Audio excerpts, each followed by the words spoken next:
appointments. And a good fourth of my thing that I wrote is she already talked about. So let's see what I can talk about instead. So magandang gabi, FBANC. Thank you, Jen, and to the FBANC board for giving me an opportunity to address all of you in person in this beautiful space where we were supposed to celebrate FBANC's 4-decade-long commitment to the community, to diversifying the legal profession. I am so speechless after that amazing tribute of my year as president. So thank you so much again to the FBANC board and to the FBANC advisory board members for really trusting me to lead this organization. For those of you who do not know me, my name is Mari Danny Bandoma Callado, and I am a plaintiff side attorney at the Dolan Law Firm. My pronouns are she, her, and sha. I had the privilege of serving as FBANC's 40th president. And when I came up with the theme of Pamana, or legacy, during my term as president, I had no idea, also a drink, yes, I had no idea that my legacy was going to be leading an organization during a time of great upheaval. And during my term, the FBANC board faced traumatic ripple effects of the ongoing pandemic. We bore witness to new political challenges and grappled with the ways in which historic injustices and systemic racism continue to manifest themselves, sometimes violently, in our daily lives. The FBANC board, with the support of this entire community, really stepped up to the challenge. We transformed our traditional in-person programming and events into a virtual format, and wow, did we deliver. You already heard about the amazing steps that FBANC took to assist the community during the pandemic, and we will be recognizing really the volunteers who made that happen. Many of you remember how FBANC spoke up and stood up against systemic racism and oppression. We stood up against anti-AAPI hate. You all see the fruits of FBANC's dedication to diversity in the law in many of the current and past board members of FBANC. And I truly hope that you continue to support the FBANC Foundation to help develop the next generation of FBANC leaders. I'm gonna skip this part because Jen talked a lot about the awards that we got during the pandemic year, but one thing she didn't mention was, in addition to the NAPABA Affiliate of the Year Award, we also got the American Bar Association Award for Diversity and Service to the Public. We are the first California Bar Association to receive that recognition in the entire history that YLD has been given that award.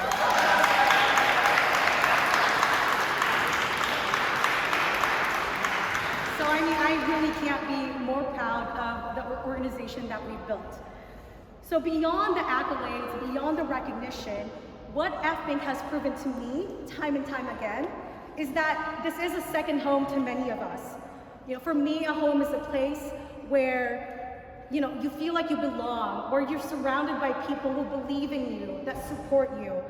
And in the words of FBANC founder Raymond L. Ocampo Jr., it's a space where we can be our authentic selves. So raise your hand if you were born outside the United States.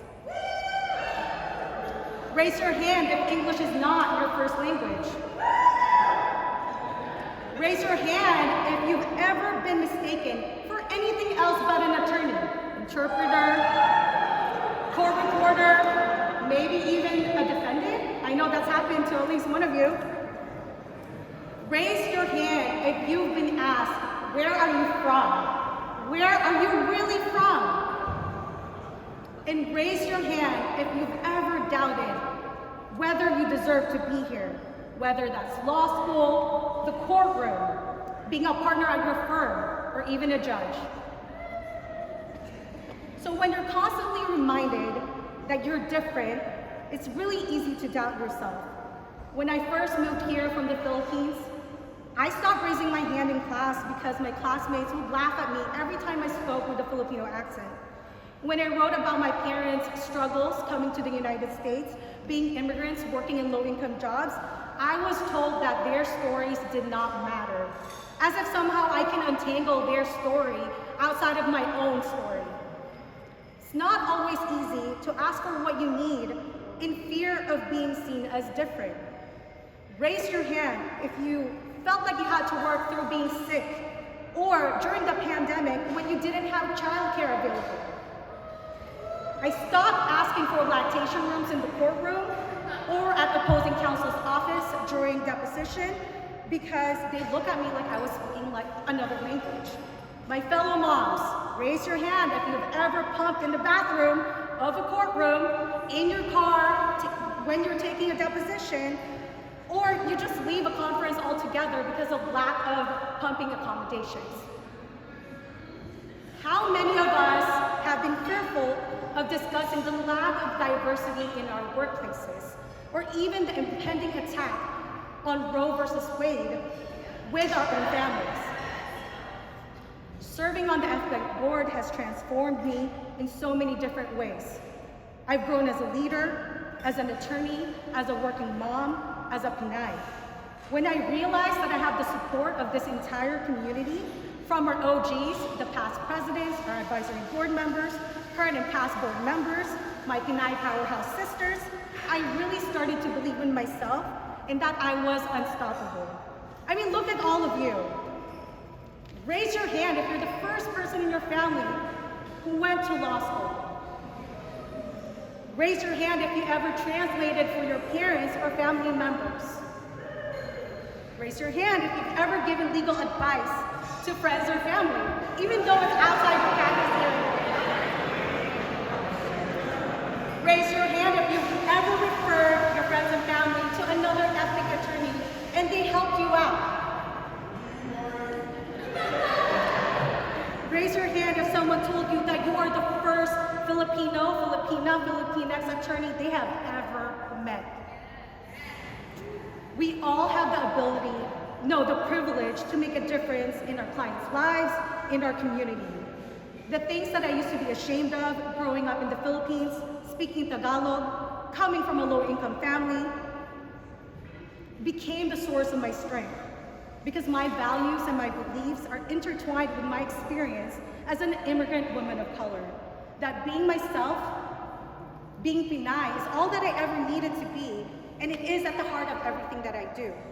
So whenever you doubt yourself, your strength, your power, even your sense of belonging, take a step back and know that you can always come home to FBANC. We are here for you, we believe in you, and we support you. Remember that just being you in the legal profession, you are disrupting the systems of patriarchy and white supremacy.